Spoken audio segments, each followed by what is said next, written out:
जब देश के प्रधानमंत्री कहते हैं कि मेरा 56 इंच का सीना है और मेरा विश्व में डंका बज रहा, मैं विश्व गुरु हूँ, तो कैसे विश्व गुरु हैं? जब आपके देश के प्रति व्यक्ति आय कम होती जा रही तो कैसे विश्व गुरु बनेंगे? और मुख्यमंत्री बाल बच्चे वाले होते हैं, उनके बहन बहनोई होते हैं, उनके साड़ू होते हैं, उनके भाई भतीजे होते हैं, लेकिन ये तो संत महंत मुख्यमंत्री हैं। इन्हें तो समदर्शी होना चाहिए, समान दृष्टि से सबको देखना चाहिए, और अगर ये काम कर लेते तो सदियों सदियों पूजे जाते। न तेरा है न मेरा है, ये हिंदुस्तान सबका है। न तेरा है न मेरा है, ये हिंदुस्तान सबका है। नहीं समझी गई बात तो नुकसान सबका है। ऐसी व्यवस्था सरकार नहीं कर रही है। फाफा मऊ में बंद कर दिया जा रहा है, वहीं पर पार्किंग करो, बच्चे कैसे बदल जाएं, फिर कह रही कि फाफा मऊ में नहा लो। तो फिर आप संगम नोज की बात क्यों करते हो भाई? आप कहो जहां पर हो, जिस नदी के किनारे हो, उसी को माँ गंगा समझ के नहाओ। बाकी जब तक आप करना हो पूरे साल आते जाते जाओ, कोई जरूरी नहीं है कि जब कुंभ लगा उसी में आप जाके नहाओगे तभी कल्याण होगा। योगी आदित्यनाथ ने बड़े गर्व से कहा कि 3.5 लाख करोड़ रुपया जो है वो सरकार ने अर्जित किया है महाकुंभ में। जी बिल्कुल।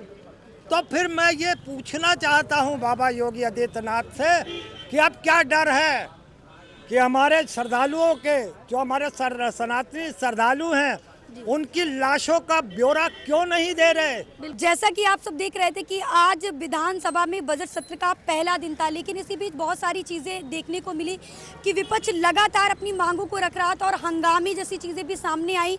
और कहीं ना कहीं आप देख सकते हैं कि विधानसभा का जो सत्र चल रहा था उसको भी पहले तो 12:30 बजे तक के लिए स्थगित किया गया और बाद में और समय बढ़ा दिया गया। क्या जो माहौल चल रहा है उन सब के बीच हम आम लोगों के बीच में आए हैं और उनसे बात करेंगे कि इस पर उनकी क्या राय है। जी सर, मैं सर जानना चाह रही थी कि आज बजट सत्र का पहला दिन था और उसमें विपक्ष ने कई सारी मांगों को लेकर अपनी बात रखी, जैसे चाहे चुनाव आयोग की बात की, उन्होंने यहाँ तक कहा कि एक मटका लेकर आए सर, और उन्होंने कहा कि इसमें नैतिकता, सरकार की नैतिकताओं की जो है वो अस्थियाँ हैं इसमें। सर इस पर क्या कहेंगे? देखिए, आज विधानसभा का पहला दिन था सत्र का और विपक्षी गण भी आए थे, और विपक्षियों का काम है कि सरकार की आंख कान खोलना, जनता की समस्याओं को उनके सामने रखना, चाहे वो मटका लेके आए या कोई जो है बेड़ी पहन के आया या कोई जो है और कुछ करके आया, तो ये उनका कर्तव्य है कि जनता की जो समस्याओं को मैं सरकार के सामने किस तरह से रखूं। तो उनका अपना एक तरीका होता है और सरकार को भी समझना चाहिए कि उनके तरीके को देखते हुए और उसका जवाब देना चाहिए, और सरकार को सकारात्मक होना चाहिए। और जो विपक्ष है, विपक्ष मान लीजिए एक दिन पहला दिन था, ये सब कर लिए, लेकिन अब बेरोजगारी, महंगाई और महिलाओं की जो समस्या है और जो क्षेत्र की समस्या है माननीय विधायकों का, यानी चिकित्सा, शिक्षा, रोजगार की जो समस्या है, इस पे बात करनी चाहिए।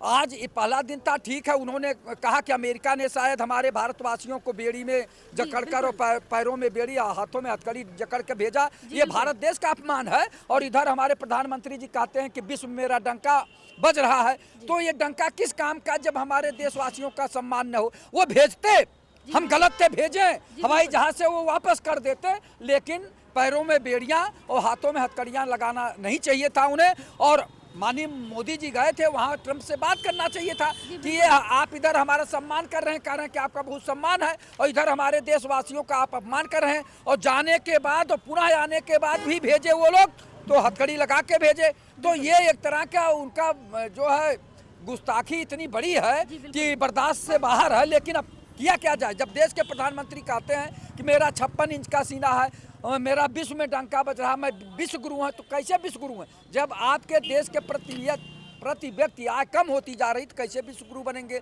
और ऐसे आदरणीय योगी जी हैं, योगी जी बहुत अच्छा काम कर रहे हैं, कुछ मामले में बहुत अच्छा काम किए, जो सराहनीय है उसका सराहना होना चाहिए। जो काम उन्होंने सराहनीय किया है उस काम का सराहना होना चाहिए, चाहे पक्ष हो या विपक्ष हो, लेकिन जो काम गलत हो रहे हैं उसका विरोध भी होना चाहिए। जैसे माननीय मुख्यमंत्री जी संत महंत मुख्यमंत्री हैं, इनके अगल बगल जितने एमएलए हैं, एमएलसी हैं, जितने आईएएस, आईपीएस हैं, पीपीएस, पीसीएस हैं, जो भ्रष्टाचारी हैं, जिन्होंने जिस जिले में वहाँ बड़े बड़े महल बनाए हैं और लखनऊ में बड़े बड़े हवेली बनाए हैं, नोएडा, गाजियाबाद, नैनीताल में हवेली बनाए हैं, लखनऊ के इर्द गिर्द 2-2, 300 बीघे का कृषि फार्म बना है, 7 फार्चूनर लिए हैं और उनके बच्चे ऑस्ट्रेलिया अमेरिका हैं और ये लोग private degree college medical college खोले हैं। ये कहाँ से आया? माननीय मुख्यमंत्री जी को पूछना चाहिए ये कहाँ से आया। उनकी जांच होनी चाहिए और उनकी संपत्ति जब्त होनी चाहिए, तब उत्तर प्रदेश उत्तम प्रदेश बनेगा। और 75 जिले हैं,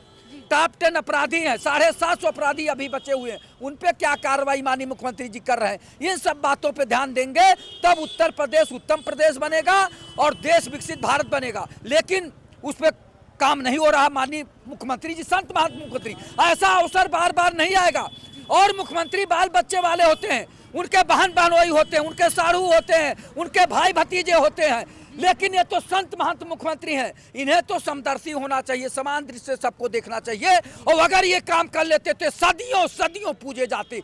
जिस तरह से लोग महाकुंभ को याद करते हैं, चूंकि महाकुंभ हजारों साल से चल रहा है, उसी तरह से योगी आदित्यनाथ जी सदियों सदियों तक पूजे जाते। अगर ये जितने भ्रष्टाचारी विधायक हैं, एमएलसी हैं और IAS IPS PPS PCS हैं जो अपार संपत्ति बनाए हुए हैं, उनकी जांच नहीं कर रहे हैं। बस एक दो जो किए हैं उसका हम लोग स्वागत करते हैं, सराहना करते हैं। और सबसे ज्यादा बड़ी बात है पक्ष विपक्ष दोनों को मिलकर, विपक्ष का काम है जनता की समस्याओं को उठाना, उनका कर्तव्य बनता है कि वो जनता की समस्याओं को उठाएं। और सरकार का भी दायित्व बनता है कि उनकी बातों को ध्यान से सुने और उसी पर योजना बनाएं और कार्य करें, तब जाके प्रदेश और देश का विकास होगा, नहीं तो कतई नहीं होगा। और योगी आदित्यनाथ जी संत महंत मुख्यमंत्री हैं, इनकी नैतिक जिम्मेदारी बनती है कि ईमानदारी से काम करें और जनता के हितों का काम करें, केवल पार्टी हित की बात न करें। जनता सब आपकी है, पूरे उत्तर प्रदेश की जनता आपकी है। आप केवल पार्टी हित में मत काम करिए, जन समस्याओं को भी समाप्त करिए। अगर विपक्ष सही बात कर रहा तो उसको मानिए, अगर गलत बात कर रहा तो उसका विरोध करिए, लेकिन जो सही बात है, जो जनता की आवाज उठाने के लिए आया है, हर विधानसभा में न सरकारी महाविद्यालय है, न सरकारी जो है अस्पताल है, तो इन सब चीज़ों को माननीय विधायकों को आके उठाना चाहिए और शांतिपूर्वक चलाना चाहिए सदन। केवल हो हल्ला करके जनता के पैसे का नुकसान न करें। जनता के ऊपर टैक्स लगता है तो वो टैक्स से इन लोगों का वेतन मिलता है, ये लोग हवाई जहाज हेलीकॉप्टर से उड़ते हैं और उसके बाद भी जनता की समस्याओं का समाधान नहीं कर रहे हैं। मैं योगी आदित्यनाथ जी से हाथ जोड़कर प्रार्थना करता हूं कि पहले वो MLA और MLC IAS IPS PPS PCS जितने भी भ्रष्टाचारी हैं उनकी संपत्ति की जांच करें और तहसील में चले जाइए तो लेखपाल से लेके SDM तक भ्रष्टाचार मिलते हैं, थाने में चले जाइए सिपाही से लेके थानेदार तक भ्रष्टाचार मिलता है। लेकिन माननीय मुख्यमंत्री जी कभी गरीब के भेष में न किसान के भेष में कभी भी किसी थाने में नहीं गए, किसी तहसील में नहीं गए कि हमारे कर्मचारी जनता के साथ कैसा अत्याचार करें। दफ्तर दफ्तर भ्रष्टाचार, कौन है इसका जिम्मेदार? जिले जिले में भ्रष्टाचार, कौन है इसका जिम्मेदार? माननीय मुख्यमंत्री जी योगी आदित्यनाथ जी इसका जवाब जनता को दें। बिल्कुल बिल्कुल sir, thank you so much. Sir एक चीज़ बताइए, अखिलेश यादव जी प्रेस कॉन्फ्रेंस में अपनी कहते हैं कि डिजिटल कुंभ की बात करती है बीजेपी, लेकिन कहीं ना कहीं डिजिट भी नहीं बता पा रही है। यानी जितने लोग महाकुंभ में मरे हैं पहले, अभी तक उनकी डिजिट नहीं बता रहे और इसी बीच देख रहे हैं कि आप दिल्ली में भी बहुत बड़ा हादसा हो गया। सर क्या कहेंगे इस पर? देखिए, मैं पिछड़ा मुस्लिम मोमिन समाज संगठन का प्रदेश अध्यक्ष होने की हैसियत से एक शेर से अपनी बात की शुरुआत करूँगा। न तेरा है न मेरा है, ये हिंदुस्तान सबका है।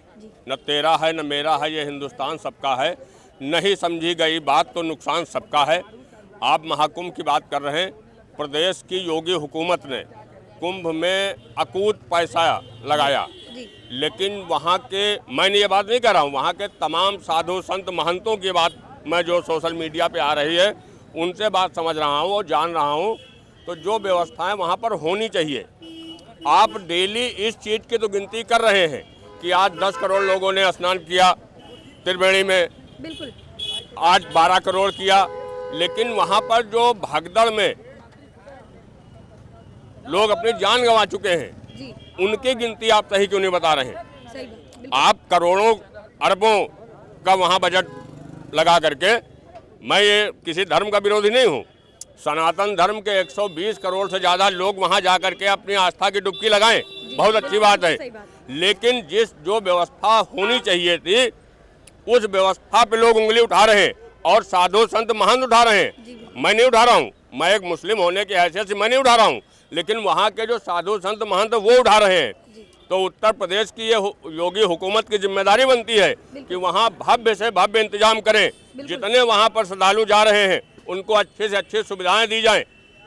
ये थोड़ी ना कि आप खाली कह रहे हैं, लेकिन आप कहते कम हैं और उस पर अमल नहीं होता है। वहाँ पर जो व्यवस्थाएं, आप बताइए कि 20 किलोमीटर, 25 किलोमीटर, 40 किलोमीटर इंसान पैदल चल के जाएगा वहाँ डुबकी लगाने के लिए, अपने पुण्य के लिए जाएगा।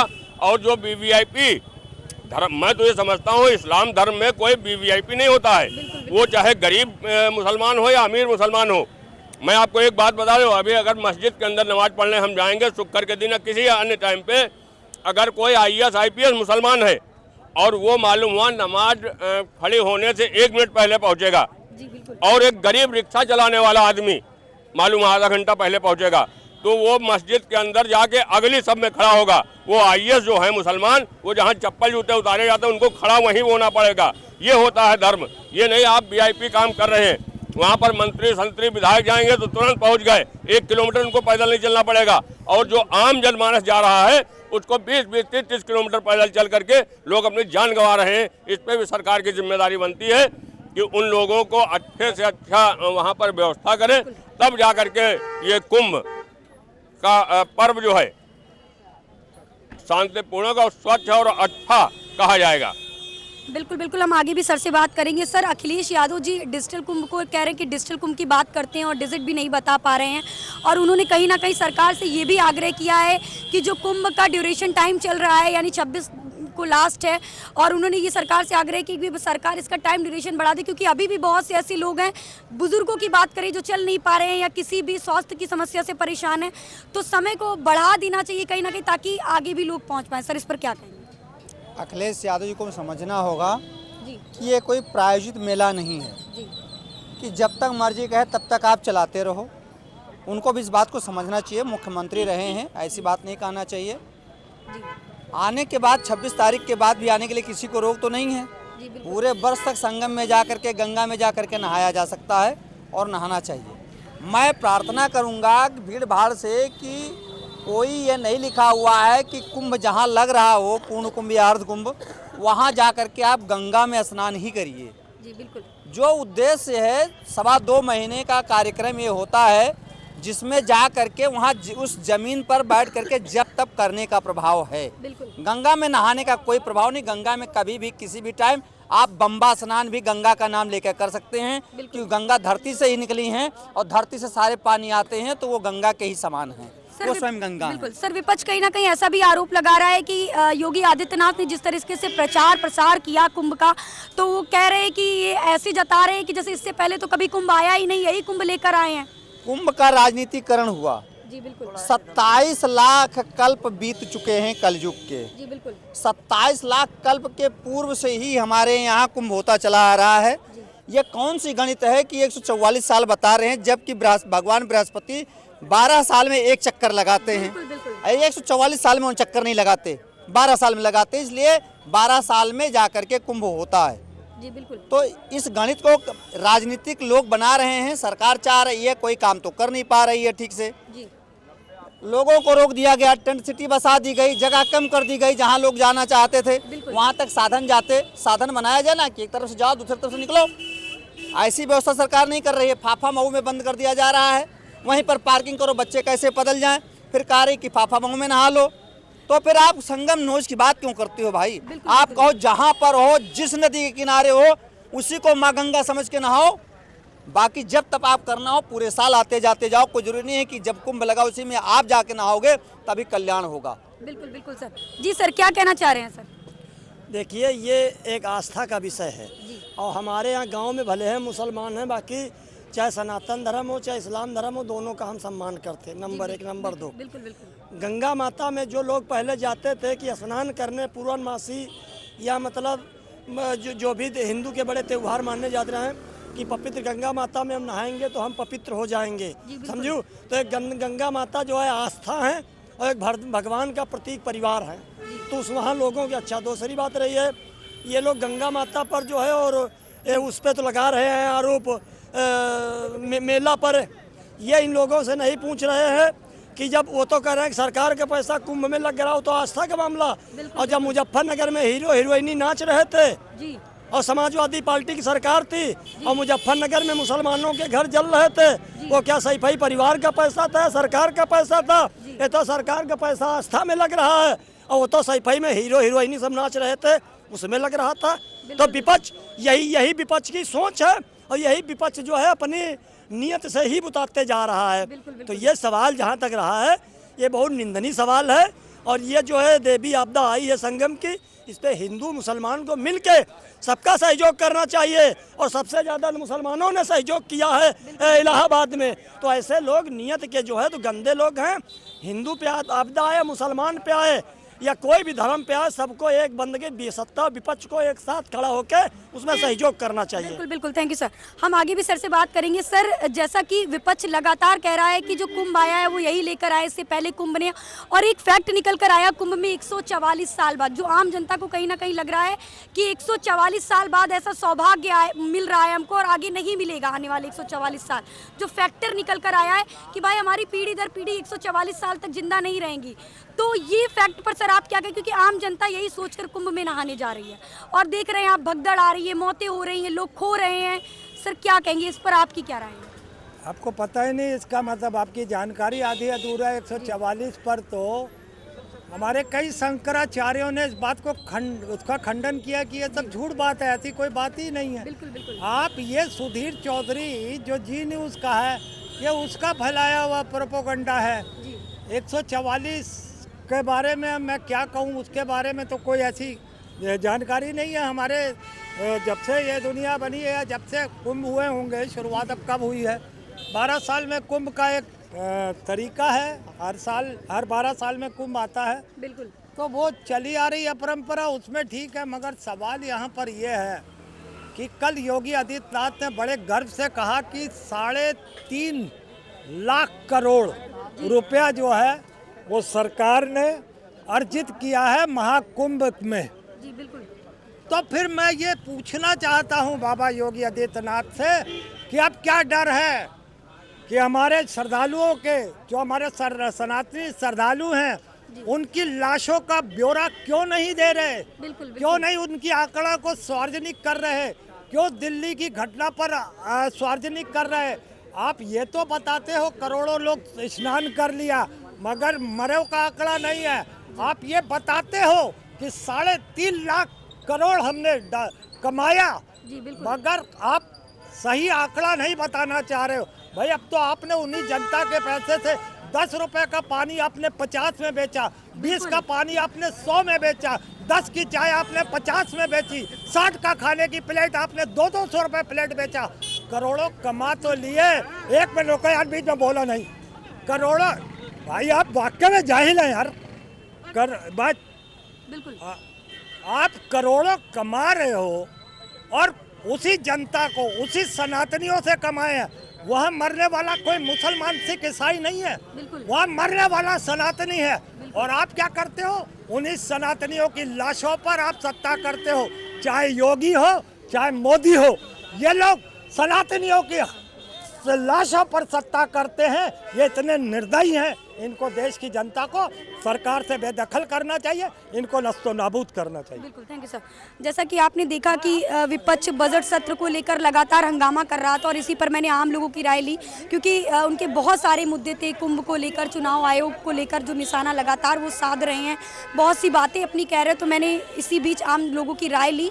मैं बरकत त्रिवेदी, कैमरा पर्सन रोहित के साथ, लखनऊ से। और हाँ, एक सबसे ज़रूरी बात आपके लिए कि अगर आपको ज़मीनी स्तर की अपडेट्स चाहिए, आम जनता की आवाज़ को सुनना है, तो हमारे इस चैनल को सब्सक्राइब ज़रूर करिएगा ताकि सही समय पर सही खबर आप तक पहुंच पाए।